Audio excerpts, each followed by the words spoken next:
gondolom, hogy most kéne megkérni az ott gomosos kis kolléganőket, a vízes polóval menjenek oda a pályasztőjére, és akkor jön vissza ez a srác, húzzák fel a polóikat a mezőben. Hát egy kocsitás de nagyon nagy tapsot szeretnék kérni Ládi Attinak! Tessék nyomni egy kicsit, mutogatni ezt-azt! Nyomjad Attia!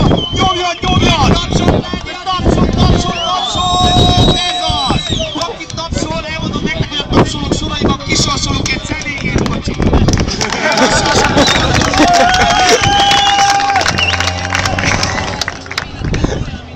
Nem Lotus-t. És ezt elárulom, hogy volt egy haverom, akit Fitni haverom is ismer, aki futott Ben Johnsonon Amerikában. Jaj.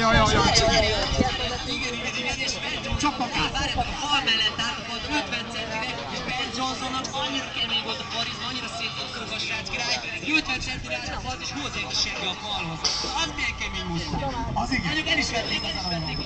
Az igen. Azt a turbot túlhúzták a srácot.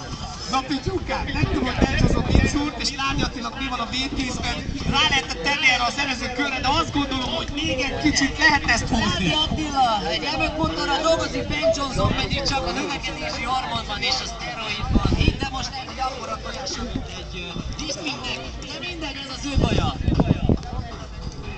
Az az igazság, hogy szervezésügyileg én kitaláltam egy paráztatost. Figyelj, következő... Húzzuk az itt a medencét.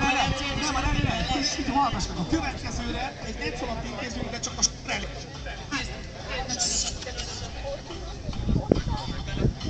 Az a lényeg, az el oda egy letfal, hogy lássák a versenyzők, hogy mennyire jól megy éppen a most pályán lévő versenyzők ciák magukat. Mert ezek itt állnak sorba, érted, ezt nem érzik, fogalmusíts, és ez így nem kell, hát így simán készülhetek. Na nézzük! Ládi Attila utolsó köre.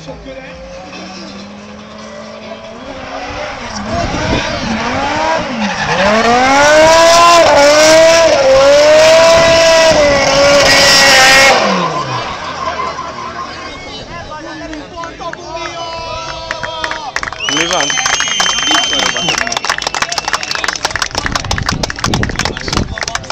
A hátsó tengerre szerint 60 ezres per darab gumiban. Hát ez Ládi Attila esetében szűkül, ez a történet egy olyan 5 perc. Jó, hát 2 tengerre több van benne. Meg egyébként is azt akartam neked mondani, hogy